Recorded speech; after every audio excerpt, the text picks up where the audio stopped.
as questões. Agora, Rodrigo Viana e Chico Sá. Jamil Chad está chegando aqui para a gente discutir mais um assunto que é muito importante. A gente falava agora há pouco dos Estados Unidos e eu até comentei sobre a revogação de alguns vistos que estão acontecendo. O Departamento de Estado dos Estados Unidos anunciou que vai revogar os vistos. Na verdade, ainda não aconteceu, mas o anúncio já veio oficialmente. De brasileiros que eles consideram, que realizaram a contratação de médicos cubanos no programa Mais Médicos aqui, o programa Mais Médicos do Brasil. O Marco Rubio, que é o secretário do Departamento de Estado dos Estados Unidos, ele disse que os funcionários do governo brasileiro e ex-funcionários são cúmplices do que ele chamou de esquema de exportação de trabalho forçado do regime cubano. Então, vou ler aqui a mensagem completa que ele publicou nas redes sociais, o secretário dos Estados Unidos. Ele diz, o Departamento de Estado também está tomando medidas para revogar vistos e impor restrições de visto a vários funcionários do governo brasileiro e ex-funcionários da OPAS, cúmplices do esquema de exportação de trabalho forçado do regime cubano. O Mais Médicos foi um golpe diplomático inconcebível de missões médicas estrangeiras. Quem correu logo depois que ele publicou essa nota para referendar isso foi o Eduardo Bolsonaro, lógico. Claro. Ele disse o seguinte. Claro. Ele está comentando aqui a nota à imprensa das sanções do Marco Rubio, os financiadores e tal das missões médicas cubanas. E aí ele fala o seguinte: a medida é também um recado inequívoco. Nem ministros, nem burocratas dos escalões inferiores, nem seus familiares estão imunes. Mas cedo ou mais tarde, todos os que contribuírem para sustentar esses regimes responderão pelo que fizeram. E não haverá lugar para se esconder. É mais uma ameaça. Cara, até quando essa gente vai ficar fazendo isso? Hein? Ele vai fazer enquanto... Bom, tem que tomar uma medida. Hoje o presidente Lula falou abertamente, O Chico tem falado sempre sobre isso. Não vai conseguir puni-lo nem prendê-lo porque ele está lá escondido debaixo da saia do Donald Trump. Covardão, Eduardo Bolsonaro. Mas caça o mandato. Caça o mandato, baixa uma ordem de prisão para esse cafajeste. É um canalha. O Eduardo Bolsonaro é um canalha pago com dinheiro brasileiro. Então ele que pague, o Bolsonaro que mande mais joias para lá, ou mais dinheiro, para pagar o filhote dele, para tentar tirar da cadeia, e não vai tirar. Vamos chamar o Jamil Chad aqui para a nossa conversa, para entender de onde veio essa história também, como que o Mais Médicos acabou virando o alvo do governo Trump. Jamil, boa noite para você, bem-vindo. Boa noite a todos, bom estar aqui com vocês. Olha, você tem toda razão, Gabi, vamos dar uns passos atrás, porque o Brasil é só uma parte dessa história dos médicos cubanos. O que vem acontecendo desde a primeira semana, basicamente, do governo Trump, é que o Marco Rubio, que vamos lembrar, é filho de cubano, mas aí a gente pensa rapidamente, que fugiu do Fidel Castro?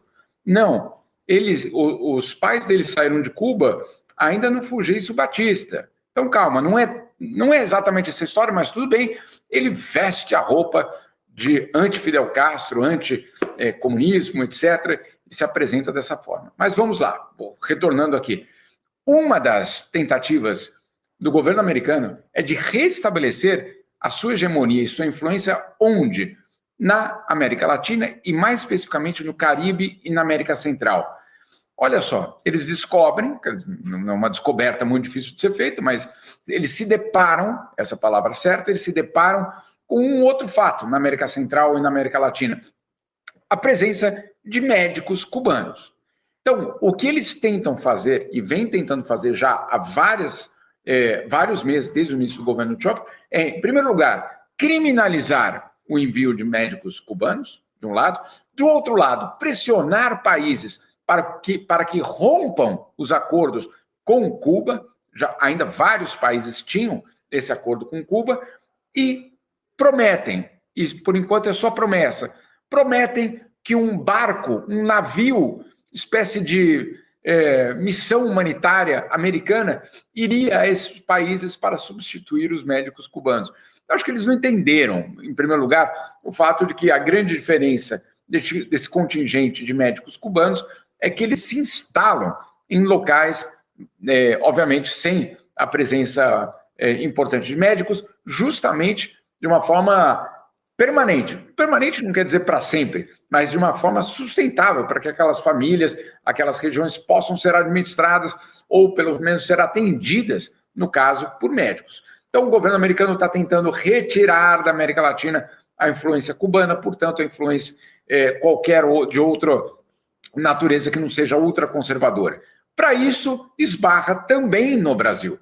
No Brasil, que, claro, teve esse programa muito mais forte no passado, o próprio governo Jair Bolsonaro desmontou uma parte do projeto, hoje ele é, eu diria, mínimo, não é significativo, e as pessoas que, claro, estão sendo punidas são aquelas que ainda fizeram parte do início do programa.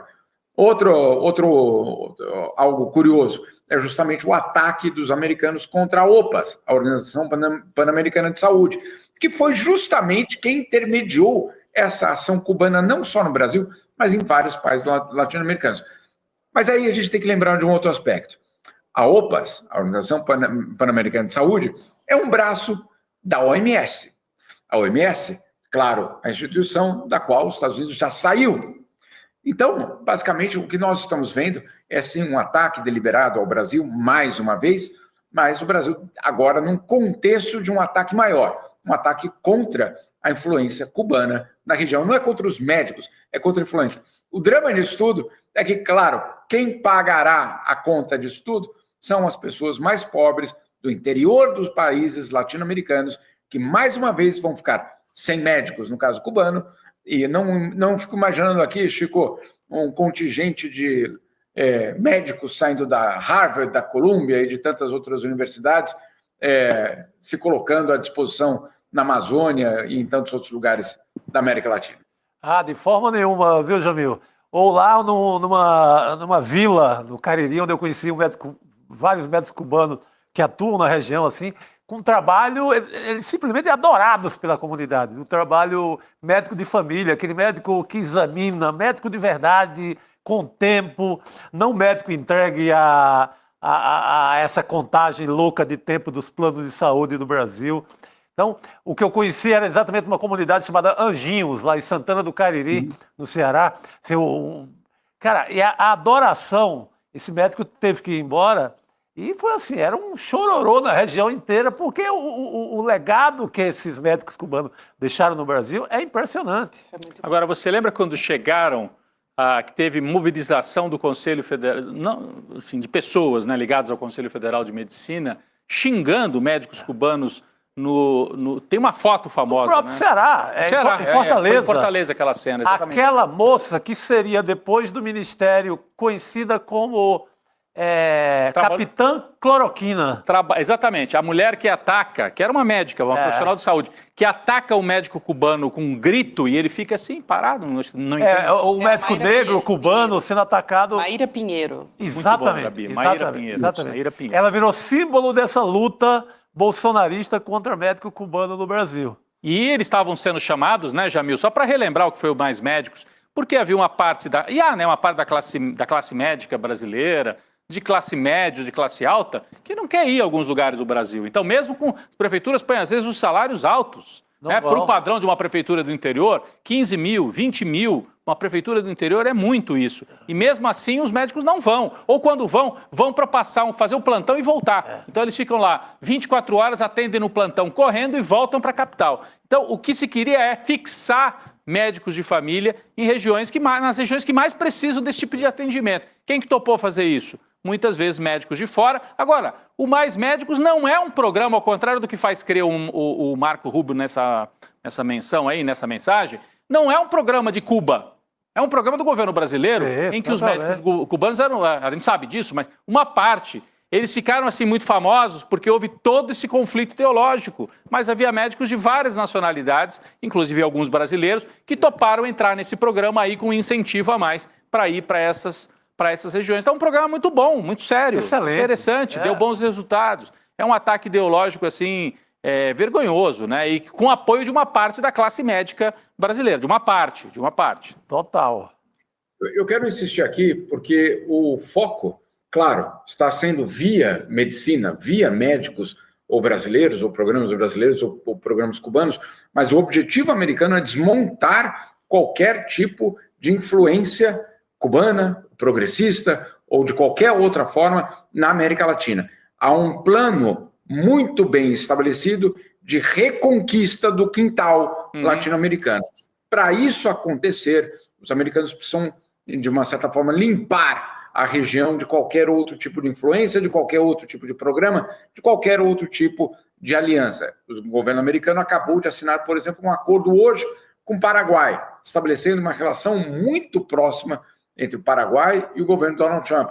Já existia isso com a Argentina, já existem outros acordos sendo fechados, claro, com ameaças. Esses acordos não são exatamente, né, vamos nos abraçar aqui, etc. Eles vêm acompanhados, principalmente no Caribe e na América Central, de ameaças. Mas esse caso cubano, esse caso dos mais médicos, é mais uma vez o governo americano deixando muito claro que vai focar, está focando na reconquista do quintal latino-americano.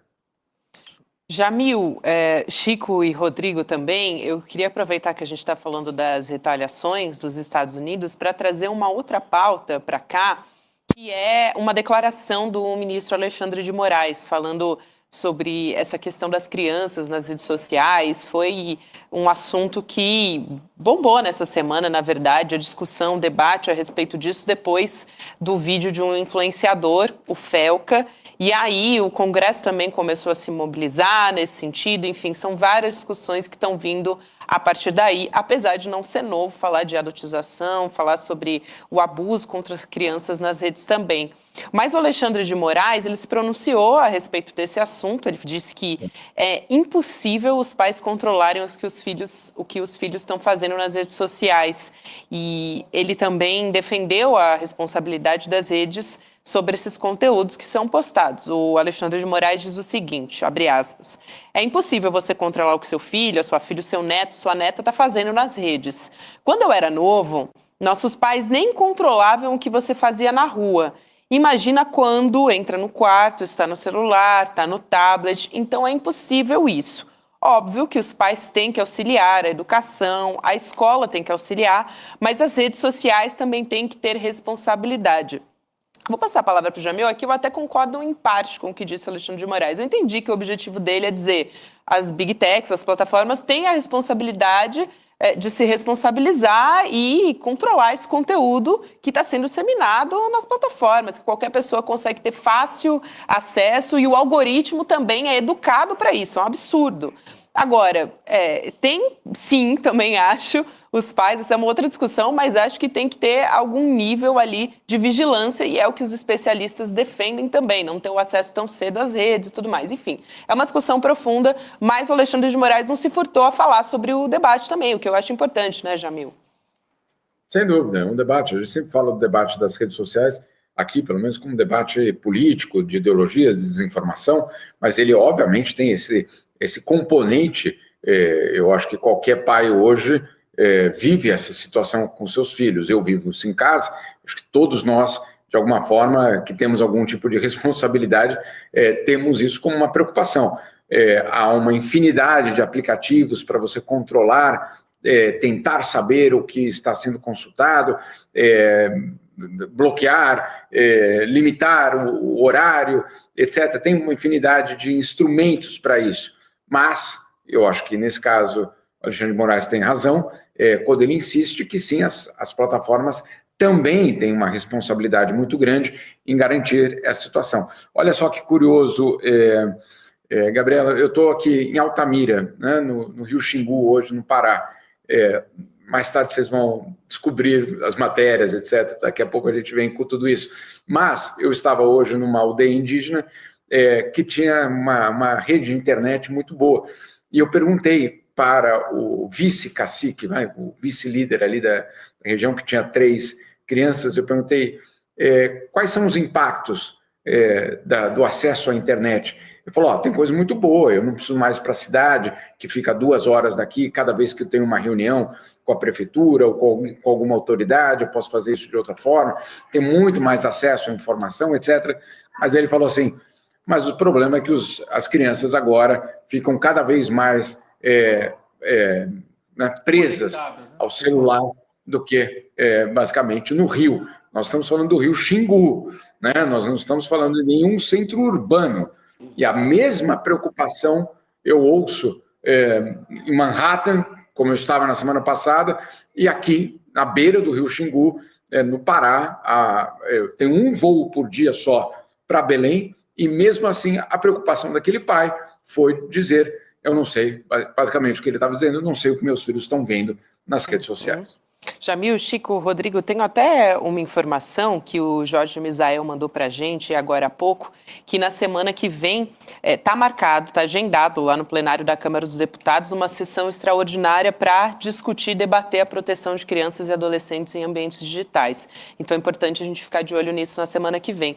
E a outra coisa, Chico, Rodrigo, Jamil, é que essa semana eu conversei com o Ariel de Castro, que foi secretário da proteção do direito da criança e do adolescente também, ele é muito especialista nesse assunto e ficou muito claro como não dá para falar de proteção à criança, de abuso também, sem falar de direito digital. Os dois assuntos estão andando muito juntos. Então, hoje, você falar sobre educação, por exemplo, sexual nas escolas, não tem como não falar de educação digital também, porque os dois assuntos estão interligados.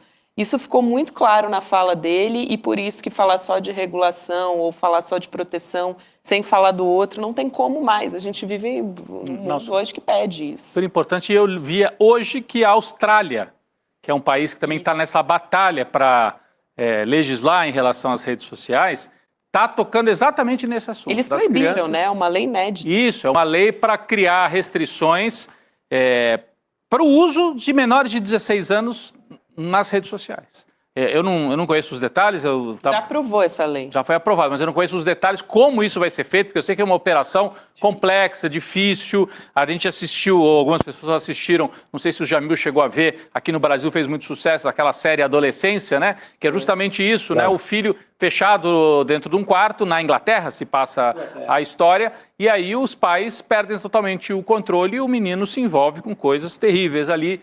Enfim, vale muito a pena assistir, é uma série super bem feita, tem tudo a ver com o que nós estamos falando. E como esse debate, pautado não pelo viés da política, mas pelo viés da proteção à criança, virou o jogo e obrigou a extrema-direita a ir para essa questão, porque até então eles estavam barrando o debate, dizendo não, regular as redes sociais é uma tentativa de constranger a liberdade de expressão e da esquerda impor aqui a falta de liberdade. Gente, nós estamos... E ao mesmo tempo diz, temos que proteger as crianças. Da pedofilia. Ué... Aí dá a impressão que eles estão querendo proteger os pedófilos. Então, pela primeira vez, eles ficaram na defensiva nesse tema e foi muito bom, né? Que isso tenha vindo não pelo discurso propriamente político, apesar de ser político, totalmente político, mas não é aquele político partidário da eleição, é político em relação a o que nós vamos fazer com as redes sociais num tema que todo mundo que tem pai, que tem filho, ou mesmo que não tem, que gosta das crianças, como é que a gente faz? Né? Então, é um tema que, por aí, eu acho que é muito mais fácil de você avançar no debate que está travado no Brasil, a Austrália está avançando e o Brasil pode avançar também.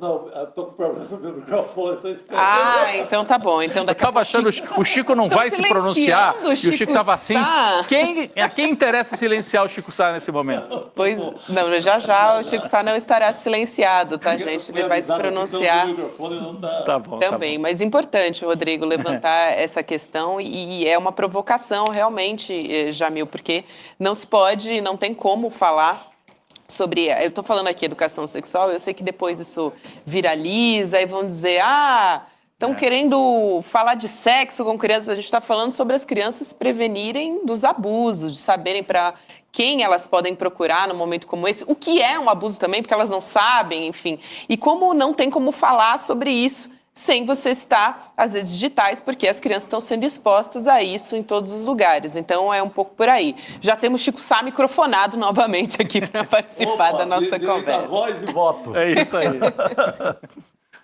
Não, mas o louco é como se deu isso tudo, né, Jamil? Como é que teve o vídeo super visto no Brasil inteiro, de um alcance como raros vídeos no Brasil, do youtuber Felca. Aí você tem uma chegada forte da extrema-direita na conversa para tentar roubar, sequestrar o tema, porque viram que estava em alta, e eles agem assim quando o tema está muito em alta, só que eles chegam e são engolidos no debate porque chegaram com aquele mesmo teor da Damares Alves, da senadora, voltado apenas para o moralismo, para a condenação, sem levar em consideração educação digital, educação sexual nas escolas, nada disso, era apenas pelo escândalo. E eu acho que o campo progressista entrou bem no debate. O governo já se antecipou para enviar um projeto para a Câmara para ser votado. Tivemos esse embate interessante de uma extrema-direita derrotada num tema que poderia ser uma baita atração para eles. Jamil. Não, sem dúvida. Eu acho que você tem toda a razão. O Chico tem uma estratégia que, claro, no caso do governo ou da ala progressista, entendeu que esse pode ser um caminho, sem dúvida nenhuma, para gerar o debate. Claro, é uma incoerência profunda da extrema-direita quando ela diz, por exemplo, vamos regular de um lado, mas não regular de outro. A próprio termo liberdade, né? Liberdade para algumas coisas, mas não para outras. Ou a situação, por exemplo, da mulher, dentro da visão, vamos dizer assim, da extrema-direita. Liberdade, sim, mas a mulher, né, obviamente, não entra nessa lista daqueles que podem ganhar todas as liberdades, nem os grupos minoritários. Então, a gente conhece toda a incoerência. Eu acho que explorar essas incoerências pode ser um bom caminho. Eu queria voltar a falar da questão dos vistos. Agora há pouco a gente falou sobre o anúncio, né, o pronunciamento dos Estados Unidos a respeito dos vistos de pessoas ligadas ao Mais Médicos. Mas eu queria falar especificamente sobre os vistos que os brasileiros, né, a emissão de vistos americanos para os brasileiros, na verdade, caindo 25% entre janeiro e maio na comparação com o mesmo período do ano passado. A gente lembra que é bem o início da gestão do Donald Trump. É um levantamento exclusivo do jornal o Globo. A gente ainda não sabe especificamente se tem a ver com um menor número de pedidos para esses vistos, né, para a emissão de um visto, ou então um aumento de vistos negados. Isso é importante. Mas o cenário ainda pode ficar pior, porque o preço também vai aumentar, vai ultrapassar os R$2.000 para você emitir um visto dos Estados Unidos. E isso está preocupando o setor de turismo, porque há uma retração dos visitantes desde a pandemia. Então, vamos colocar aqui na tela, para você que me acompanha só em áudio, é muito impressionante. É muito alto, né? Um quarto Olha os números. Os visitantes caíram fora. Exatamente. A gente tem o visto para turismo e negócios nos últimos 10 anos. Então, a gente coloca aqui o período de 2020 e 2021, que foi um período de pandemia, tinha em torno ali de emissão de 100 mil, caiu em 2021 para 71 mil. Depois, na volta do governo democrata, do Joe Biden, sobe em 2022 para 748.500, mais ou menos. Em 2023, sobe mais ainda para mais de 1 milhão e quase que se mantém estável em 2024. Agora, em 2025, tem uma queda absurda, Rodrigo. 356.950, quase 357 mil vistos, mas cai de 1 milhão para 356. É muita coisa, né? Isso aí realmente a gente tem que ver se é menos gente pedindo visto ou se é já um processo mais rigoroso, provavelmente as duas coisas. Porque eu vi, por exemplo, Jamil, muita gente preocupada com essa história de que agora para entrar nos Estados Unidos eles vão te obrigar a abrir até a rede social na hora que você chega lá. E é verdade, né? A gente viu alguns casos em que as pessoas, não só do Brasil, teve um rapaz da Noruega que foi obrigado a abrir, tinha uma postagem que falava mal do governo e não deixaram ele entrar. Então, a pessoa gasta um dinheirão para conseguir o visto, para comprar a passagem, para marcar a viagem e vai chegar lá e corre o risco de não entrar. Não, ser deportado do aeroporto, da chegada, né? Então, fica assim, tem muita gente que está optando por fazer outras viagens, né? Quem tem dinheiro, ou então viajar pelo Brasil, né? O turismo interno. Mas diga, Jamil. Não, exatamente isso, Rodrigo. Na verdade, esse é um fenômeno que não está acontecendo apenas com os brasileiros. Isso. Existe uma queda do turismo nos Estados Unidos. A queda é real, a queda não é de brasileiros aos Estados Unidos. A queda é de canadenses, a queda é de forma muito importante dos europeus, né, que não teriam problema com visto. Né? Por que você teria um problema com visto? Não há, inclusive, o visto entre países europeus, mas há uma cautela em ir aos Estados Unidos. Isso não é apenas brasileiro, mas você tem toda a razão, isso precisa ser investigado para tentar entender se isso é um número menor de vistos sendo solicitado ou se é, de fato, um maior número de recusas. O fato é que, nos Estados Unidos, o setor do turismo está extremamente preocupado com a queda na intenção, vamos dizer assim, de turistas em irem aos Estados Unidos. Claro, em outro momento da humanidade, a gente poderia dizer, bom, não tem tantos lugares que você poderia ir com tanta facilidade turística. Hoje, a concorrência turística em todos os níveis, ou seja, o turismo de ultraluxo, o turismo de luxo, o turismo de classe média, para tudo isso, hoje tem alternativas. E, claro, o setor americano de turismo está muito preocupado com o que isso pode significar, claro, para a entrada de recursos. Lembrando que a economia americana, a grande vantagem da economia americana, eu diria a grande receita da economia americana, vem nos serviços, vem justamente na atração, não só, eu diria, de uma empresa que vai fabricar o smartphone aqui, etc. Não é só isso. É claro, na exposição dos Estados Unidos como um destino do turismo mundial. Se isso é revertido, obviamente, o setor pode não, já vem enfrentando sérias dificuldades. Sabe o que eu fico imaginando, Gabi, Chico e Jamil? O ano que vem, né? Copa do Mundo. Talvez a Copa do Mundo dê uma salvada aí no setor de turismo, se é que as pessoas não vão ficar com medo também de comprar o ingresso para o jogo, que é caríssimo, né? E aí compra primeiro o pacote, tira o visto ou compra o ingresso, né? É sempre uma dúvida. E correndo o risco de chegar lá e não poder entrar. E ser barrado. Então, olha, o ano que vem que seria uma salvação aí para o turismo nos Estados Unidos e também no Canadá e no México, né? Mas muita gente com dúvida se vale a pena se arriscar. A gente teve agora, até nos jogos desse Mundial de Clubes, alguns jogos esvaziados pelo medo da comunidade latina de comparecer e não sair do estádio. Pois é. O estádio virar uma prisão. Então é esse clima. É um clima pesado realmente e os números fortíssimos, Gabi. Super importante Eu até falava, Jamil, um pouquinho antes de começar o programa, a gente estava olhando esses dados, passando o roteiro ali com o Chico Sá, e eu estava justamente levantando essa questão, porque esse levantamento, que é do Globo, eles fizeram só com os vistos brasileiros. Né? Mas que eu imaginava justamente que tinha um movimento de outros países, né? E a Europa era uma dessas questões, você já respondeu aqui, citou também o Canadá, me perguntou também sobre a Índia, né? Que também faz um movimento importante ali, tem um setor de pesquisa de ponta também. A própria China, né? Que hoje tem uma classe média que viaja, a gente vê pelo Brasil aqui, tem chinês para todo lado, então... imagino que o chinês, não só os chineses que vão estudar e isso está sendo bloqueado, mas o chinês que vai passear mesmo nos Estados Unidos, né, que tem dinheiro, uma classe média, isso deve estar diminuindo, porque tem o medo, né, de ser hostilizado, ou de ser vetado no aeroporto, ou ser hostilizado na rua, tem um preconceito todo. Então, é realmente um número para a gente prestar atenção. É mais uma área em que o Trump pode ter dificuldades internas se começar a cair demais o turismo e ter prejuízo em hotel, restaurante, etc. É isso. Exato. Sem dúvida. Jamil, sempre bom ter você aqui junto com a gente, querido. Muito obrigada e a gente se vê em breve. Valeu, querido. Obrigado, querido. Obrigado.